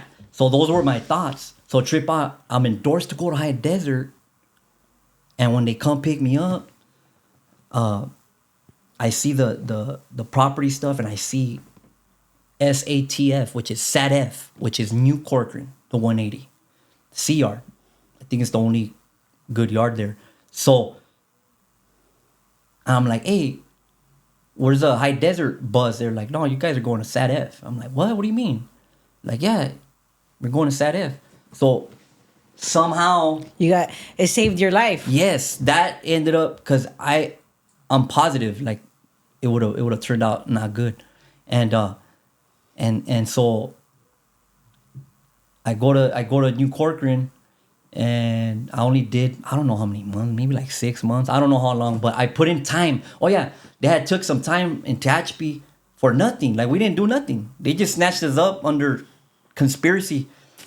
So they gave me time back. Oh God! They gave me time back, and they cracked my cell door open on January 1st of 2008. They cracked my door open, and I got a surprise release. They're like, George Gonzalez, you ready? Are you ready to go home? When they cracked the door, because we're on lockdown again for something with the cops. Someone else dropped the kite. It was crazy right there in New Corcoran, and we're on lockdown again. And they cracked the door open early in the morning. He's like, you ready to go? I was like, what? How did you feel? It was awesome. It was the best feeling ever. Boom. I, told my Sally, keep everything. I just grabbed my little stuff. I'm gone, And I didn't pro like, what's his name? The rapper with the cart. What's that rapper? You're bad. What's his name? I seen Lucky from Woodstock said if he ever interviews him, he's gonna ask what was in that cart. I want to know what's in that cart. I was supposed to interview him, but I don't know what happened. Like, we communicated, and he said yeah, but I don't know what happened. I want to know what's in that cart too. I leave him. So I go home. Boom. I'm on the bus. Boom. Drive. I think it was a little train and then a bus. And then my sister picked me up in Ontario. My sister lived in Rancho, and so I went to. I actually moved in with my sister. And at this time, you already know my mentality. I'm much more mature. You're changing. I see life a little differently, and I'm like, hold up, man. Why are we doing this? Like, what the heck's going on here? We're the ones that are like holding each other down. Yeah. If you're honest, right? Same thing with blacks. Same thing. And so it is what it is. It's the way it is, right? But I start waking up to a lot of this stuff and how we're kind of oppressed, like different, like, you know, it goes deep. It goes deep on why young children end up being gang members. Like people, they judge right away. They don't know that the mom could be crackhead. The dad's probably stretched out in prison. What other choices does that little kid have? Like, people don't know the dynamics of that. And so I started, like, I have a love here for that. I started waking up. Like, I consider myself very revolutionary. I was into a lot of the Black Panther stuff. Yeah, a lot of Huey Newton, Bunchy Carter, Fred Hampton. You were reading. I was heavy into that. Malcolm X. And so... What are the homies saying when you're, like, reading nothing? They were on it too, huh? Yeah, Dope. yeah. And so I always looked at myself like, man, like I need to, you know, I need to do something here, you know, like I need to, you know, so that's how my mind was working. So anyhow, I get out, I want to do good. I'm moving with my sister in Rancho, and I was out about a month and a half. I remember it was the day before Valentine's. I was in Whittier with my homeboy Moreno. Shout out to my homeboy Moreno. And I remember they raided my sisters, and she calls me like, "Hey, where are you? You know, your PO just came, and he's all mad." I was like, "What do you mean?" I was like, "I'm not supposed. I don't have to be home. I'm not a home arrest." She's like, "Well, he's mad. You need to go see him, this and that." And I'm like, "What?" So I kind of had a feeling, and I remember my homeboy Moreno, because he fought a murder in '97, and he got out. He got a 7-year joint suspension. I remember I picked him up from that. I picked him up from the county, and he's giving me like a consejo, you know. He shared his story how he felt. I forgot how it went. I don't want to miss say it, but he shared with me. He pretty much gave me the consejo to just face whatever I gotta face, right? So the next day I go see my parole officer in Ontario. I don't know if they still have the office there, but I went in there, and I didn't really have this in my head too much, but I remember the girl sitting there. She looked at me a certain way, and now I know that I think she was trying to like tip me off and tell me like, "Get out of here," you know. But I didn't like catch it. Like I didn't like. I was like, man, I caught it, but I was like, I don't know what the heck she's trying, you know. And Like, you don't know her, so it's like, yeah. So I'm like, damn. So I go in, I walk in, boom. Homicide detectives, the gang unit, all these different Task force. Yeah, and they try to question me, you know, about a murder that happened in 1998, and then they try to turn me, kind of. They offered me my like freedom. They said, "Look, you could walk out of here right now. This is, you know, what, you know," and it was one of my homeboys that was in Pelican Bay. That he was about to get out, and I guess they didn't want him to get out, and they charged him with this old murder. Yeah.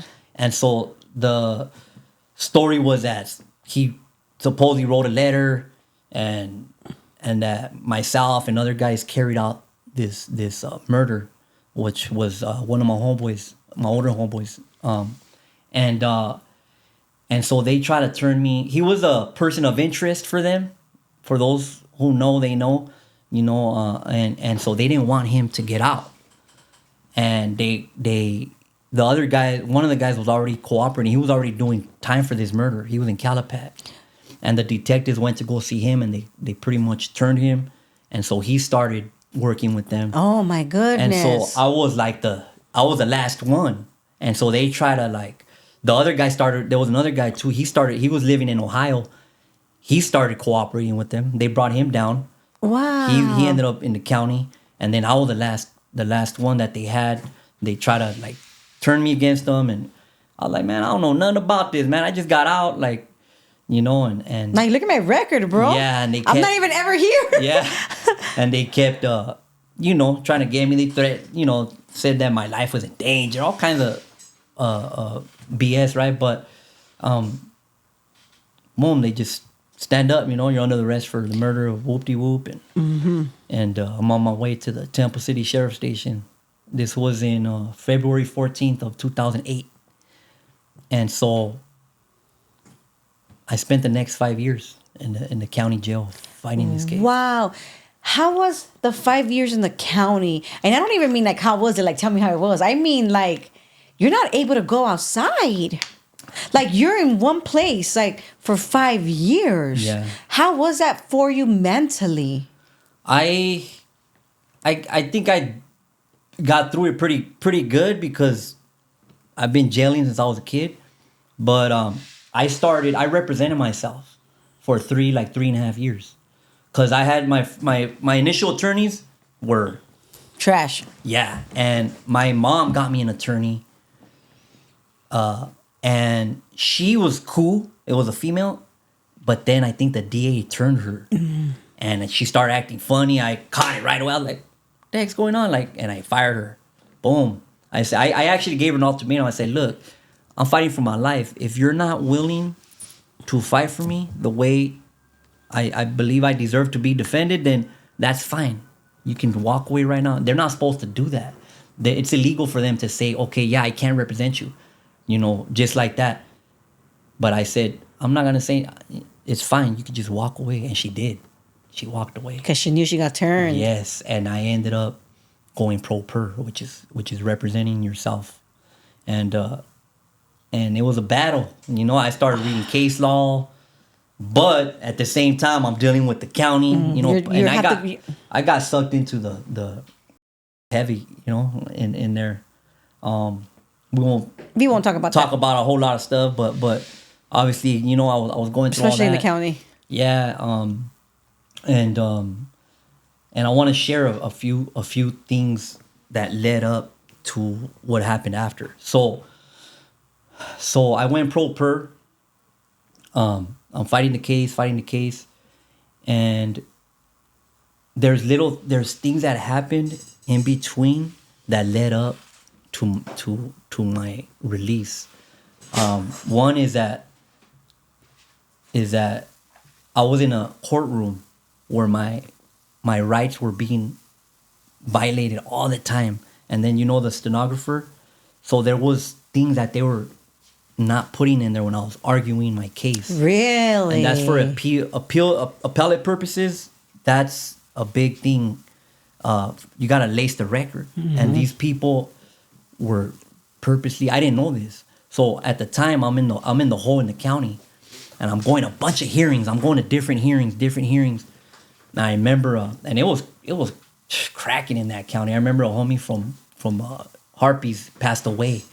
He did some bogus coke or something, and he got it from a black, and he died. And I remember the guys, they didn't want to deal with them, and so we cracked off that whole county. It was cracking. I was in the hole during that time, going to my hearings, and I remember seeing it was like on the desk, and I'm in there, and I'm pro per, I'm by myself, and I see my name on it, and I snatched it up. It was a printout. It was a what do you call that? Just the record of the prior court proceeding. And so I put in my stuff, and I go back to the tank, and I look at it, and I seen all my arguments that I was arguing were missing words from the record. And so I was like, whoa. And so I filed a motion to get all my prior proceedings in that courtroom with that judge. And I told that judge, I said, look, I told all my family and homeboys, I never asked nobody for nothing, but I told them, look, on this day, I need you guys to be right here. And they went to my court, and I filed that motion. I told that judge, I said, look, you see all these people back here? I'm prepared to do whatever I need to do to go to the news, to the media's outlets, and let them know what's going on in this courtroom, that you're violating my constitutional rights. Wow. And you're not even letting me litigate my case. And the correct way. There's missing arguments from the record that's happening here in this courtroom, and I need all my prior transcripts so I can go see how many other times my arguments are missing. And he was hot. This dude, he was a cold judge, man. Judge Bowers, CCB court. Wow. Yeah. And he goes, he just looked, he goes, he went like that, and he goes, and he granted the motion. He had to. I put him against the wall. I told him, not only are my family, I told him, your stenographer, your bailiff, the DA, everybody here are witnesses of what you've done here. And I'm prepared to do whatever I need to do. I could put people on the stand if I needed to, like if when it comes to that, yeah. And so he knew that he was like, dang, and he granted it. So I got all my transcripts, and guess what? Lo and behold, my arguments are missing from the record. Wow. A lot.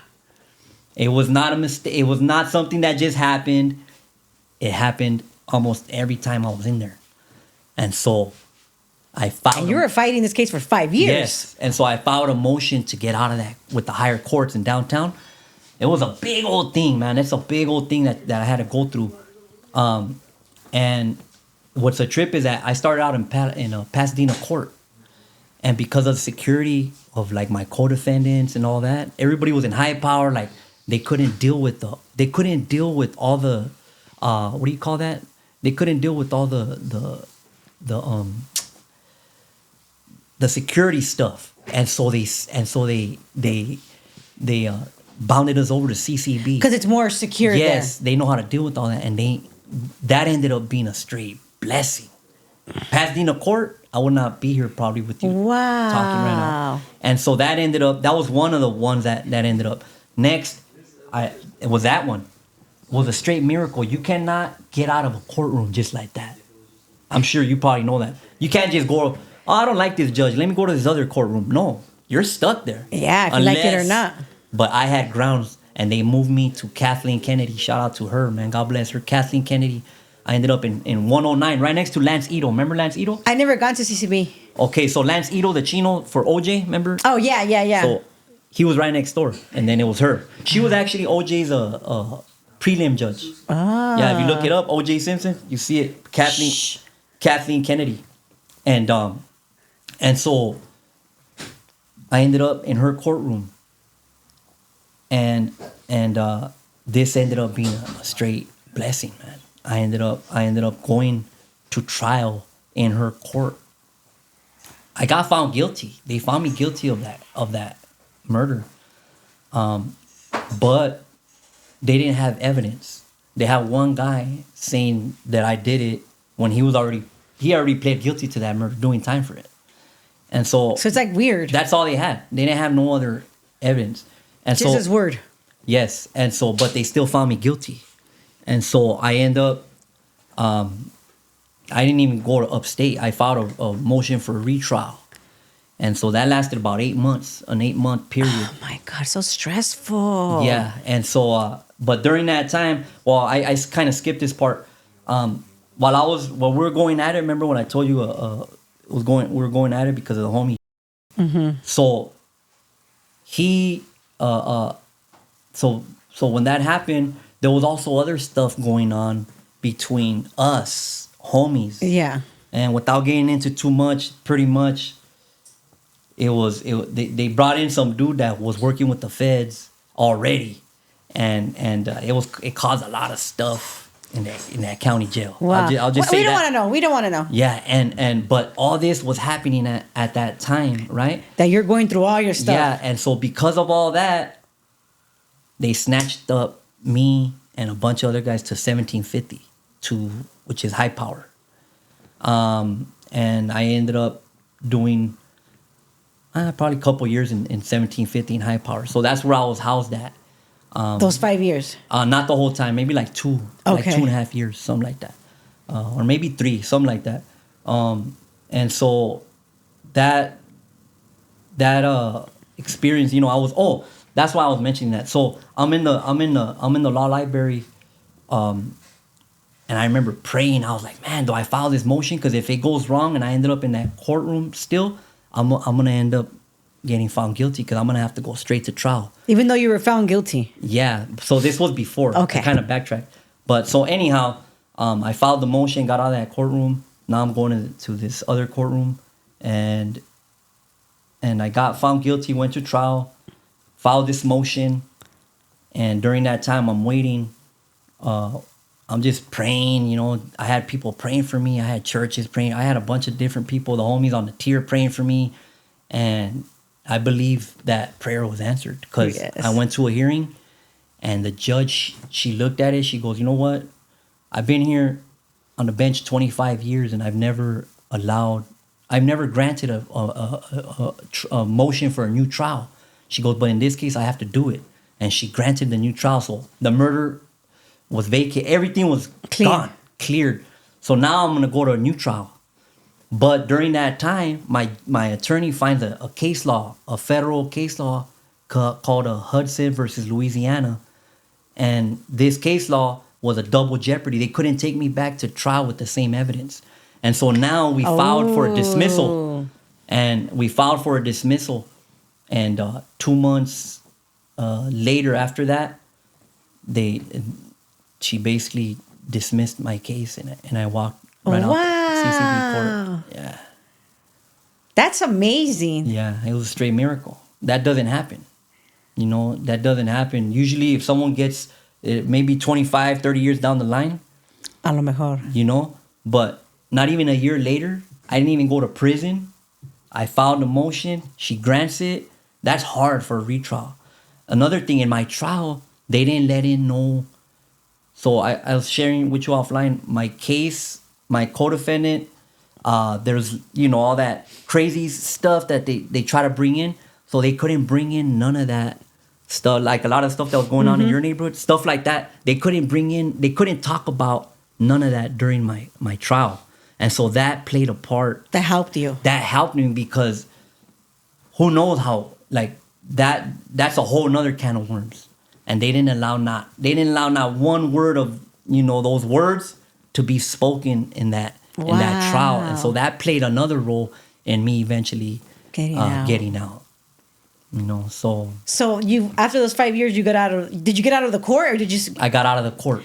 Wow. I remember walking out of Denver Road 1750 that morning. All the home, everybody was like, they knew I was gonna go home. Everybody already knew my case. They would already hear me talking like, man, I'm going home, and so everybody, man, all the blacks too, everybody. Yeah, everybody's like, man. When it comes to certain things like that, I feel like people have show that, unless they're hateful people or whatever. Yeah. But if not, they show that genuine, hey, man, that's right. Yeah. Yeah, it was like a win for all of us, because there's hope. Yeah, everybody was like, man, so when I went home, I know that it had an impact on a lot of those guys. Because I used to talk about God and I used to talk about Jesus and all this, but I wasn't a Christian.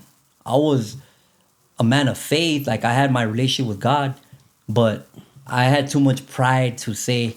And in there, you got the stigma with people that do. Now it's different, but back then it was little. And so I never did that. I stayed being me, until you came home. Romas, until I came home. And shortly thereafter, I went into a men's home in Brawley, over there by the Centro. Mm-hmm. And I stayed there. I graduated. My wife went into a women's home right there in Eagle Rock. That's where you met? Is that where you guys met each other? No. I actually met her in jail. How did you meet her in jail? Well, through a friend and she was your pen pal. Yeah, something like that, yeah. Wow. Visiting. And she held it down. Yeah. It was towards the end of my... So she when I went to that men's home, she kind of wanted to be into the things of God too. Okay. Kind of get closer to, to where I'm at. And so she stayed right there in Eagle Rock in a women's home. And then we both graduated, and then I moved her out there where I live now. And now we're married, with 2 kids. Got married in 2015. And I got 2 beautiful kids. What is Sticks doing now? For a living, I'm a bus driver, but I'm heavily involved in the things of God, and I work with guys, men. I do this. I come on platforms like this to share my story, and for those viewers, a lot of people, in the comments, they wonder, why, you're no longer in that life. Why are you, talking about this? It's because it's part of my story. That's right. It's part of my testimony. And if there's hope for me, there's hope for... there's sometimes, for example, what you just said, there's people that are like, why do you still talk about... Why? I feel like that's so unnecessary. That's who you are. They don't know. Yeah, they don't know. Even people now that know, I still go to my neighborhood. I'm still... That's my family. Mm-hmm. That's my family, and I'm called to that For a too, reason. You know, yeah. And so people, they don't understand. You know, Well, people are very, we're humans. Yeah. We sometimes we think we're a certain way, but inside of our hearts is not ready. It's kind of like The judgmental vibes. Yeah, it's kind of like what I was saying earlier, how people judge, say, a gang member, or like you're just judging what you see. You don't know nothing about that person's life. You don't know nothing about their upbringing. You don't know the circumstances that led to that. You just don't know. Yeah, even for example, right now, you and I, we're normal humans in society, but we look how we look. Mm-hmm. You don't know us. Yeah. We're exactly. we're still us. Yeah. Doesn't ever go Yeah. away, but we're not there, Yeah. Exactly, yeah. So how do you feel after talking? Oh, man, You're all like this. Yeah. It's what I do. Yeah, so yeah, I mean, I do it purposefully. Like, other people do it for other reasons. They're building their whatever platforms and all that. I'm not necessarily concerned with that. I do have like a little small YouTube channel and stuff like that, but I do it to, come and share, because you never know who's watching. That's right. There's dudes that are probably in motel rooms, cracked out. You know what I mean? And God's calling them. You know what I mean? Or even little dudes out there in the hood. Like, there's nothing you could tell me about gangbanging. I did all that. And then some. And so I know the truth. I know why everything exists the way it does. But I also know that's not the end. That you don't have to think that. I used to think like, that's it. This is my life. Like, there's no, I never seen that. So I want to let others know that, hey, don't think that's the end, man. There's a whole lot of hope, and there's a God. That's We're all right. created. That's right. We were all created with purpose. Everybody, God made us exactly. There's not one fingerprint that's the same. No. From the beginning of time of humans until the end. Think about that. That's like God's into diversity. Look at all the different peoples He created and all this different stuff. So that's my message is to share that there's forgiveness in Christ. That when you genuinely come from your heart and you say, you know what, Lord, I need you. Forgive me for the way I've been living. Forgive me for my life. That's when God really answers, and He draws near to you, and he It's unexplainable. Yeah, it's unexplained. It's a beautiful thing, man, and we all need God. Everybody has an empty space in there, and they try to fill it with other stuff, whether it's drugs, sex, gangs, all of the above. Anything, there's a void, food, anything. but that void exists there because God, God's a gentleman. He doesn't force Himself on anybody, and He gives us all free will. You want to live your life? Go ahead, do it. But I created you with purpose. I love you, and I came to that. You don't even get it. Like me, for instance, I got busted for a murder. I got out. They could never charge me for this case again because it was a double jeopardy case. In other words, they can't take me back to trial ever again for that. It's double. It's done. Yeah. Same thing with our sins. If Jesus Christ paid for your sin 2,000 years ago, it was on His body before you were ever even born. So the whole count of that sin falls on Him, and it liberates you. You're free now. It's a spiritual. If you really are, it's a repent. spiritual thing. Yes, Yeah. if you repent and you come to God in faith, the Bible says that those who call upon the name of the Lord, they shall be saved. It says when you confess with your mouth and believe in your heart that Jesus Christ rose from the dead, you shall be saved. It doesn't say if you go to church, if you give money to the poor, if you do this, if you do that, if you stop doing drugs. It doesn't say none of that. It says if you believe, you call upon the name. God made it so easy. He paid a heavy price. He did. Jesus, He really did walk this earth. I started just like I used to study all the stuff. I want to know that what I believe is true. And so we have historical evidence that there was a man named Jesus Christ that lived in where he lived in that area of the world, and He was crucified on a Roman cross. And this is outside of the Bible. this is a fact. Even people that don't believe, they're atheists, they cannot deny the most. They cannot deny that there was a man that was crucified on a Roman cross, and that he was buried in that, and that more than 500 witnesses seen him alive after his death. And so this is a faith thing, you know. Even though it's a faith thing, we know that it happened. It happened. And so there's archaeology, there's so much stuff. And so I got into all of that. I'm into apologetics, where defending the faith against different views, like people, you know, with all due respect to what people believe in their religions, I believe there's one way. The devil exists too, and he created all kinds of ways. And the Bible says, narrow is the way that come, and wide is a path of destruction.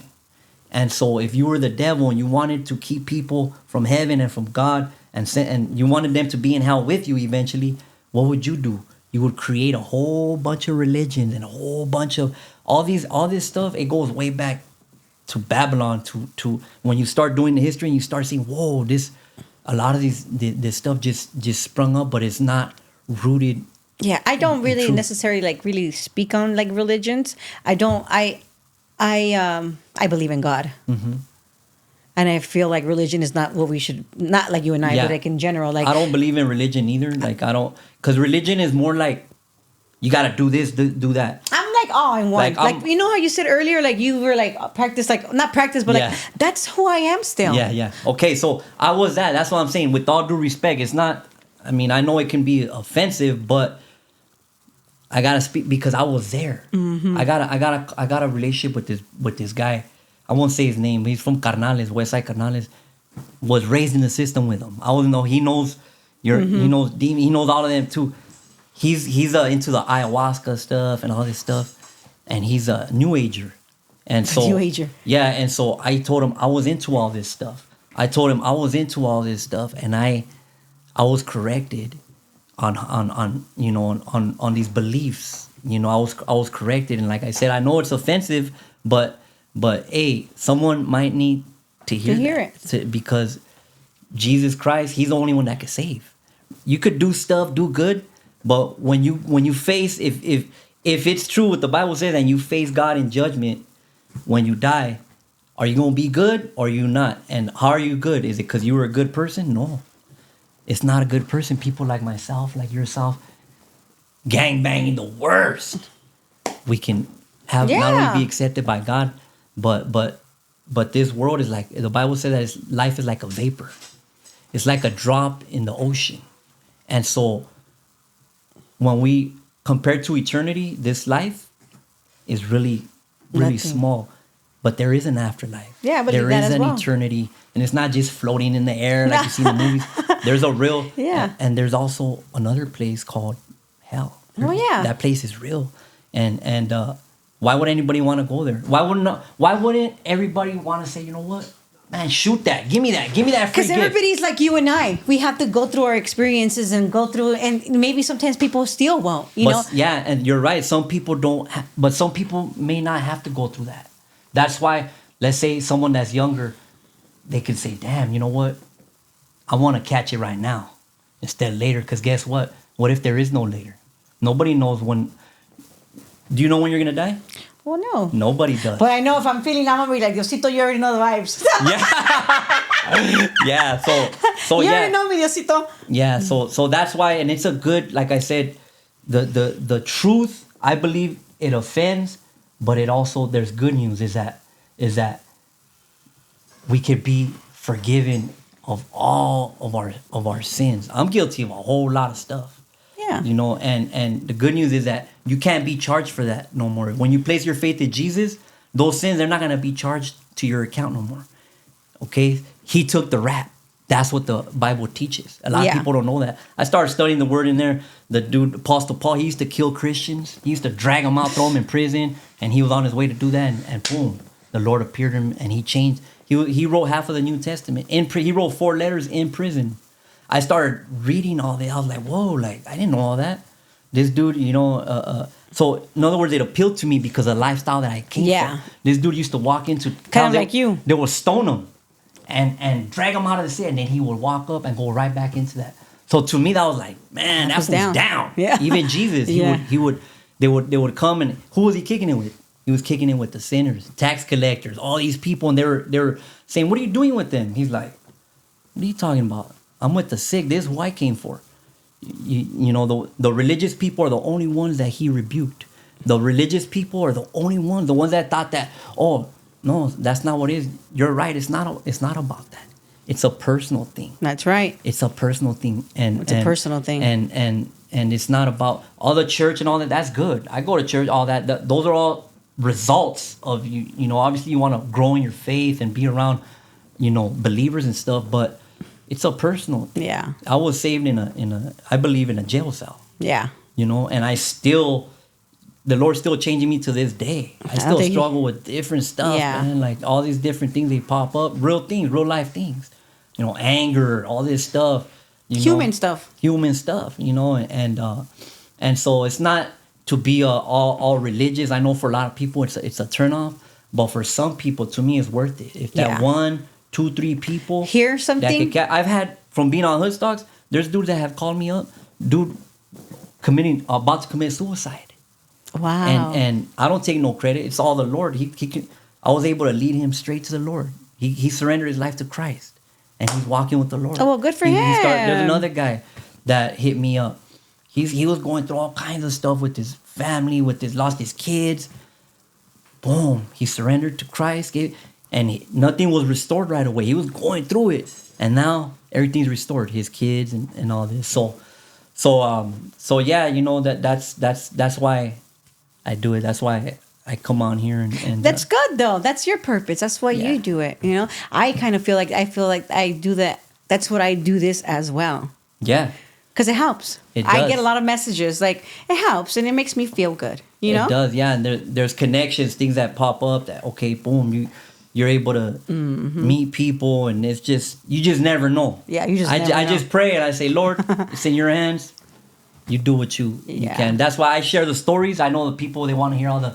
Obviously, this is Indicted TV, you know? No, I understand what you're saying completely. But I have no problem. I like sharing it, you know? I like sharing. There's a whole lot more.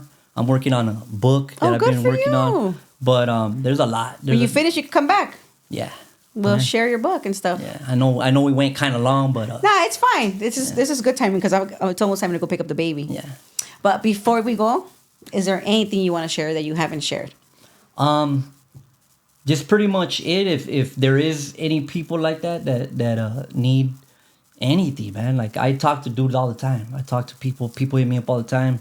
They might just need some prayer, or they might need to go into a home. You know what I mean? And they just need guidance. Yeah, they need. So I'm one of those guys. Nice. You know, hit me up.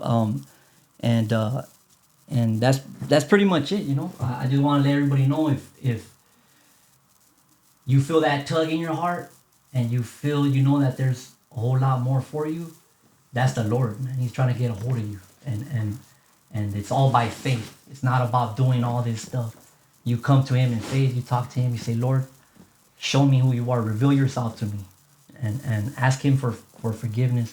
He's gonna come into your life and your life's gonna be different, man. You're gonna be different. Yeah.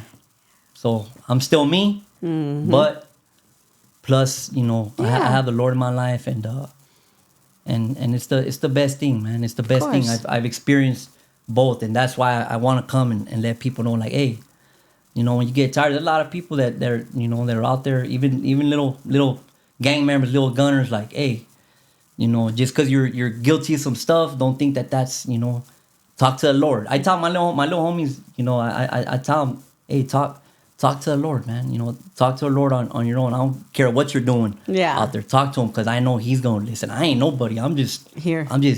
If you need me, I'm here. But he's the one. Yeah. Go talk to him. Yeah. No matter what you're doing. That's what I did. Even in those cells when I was in there, I would talk to the Lord when I was a kid.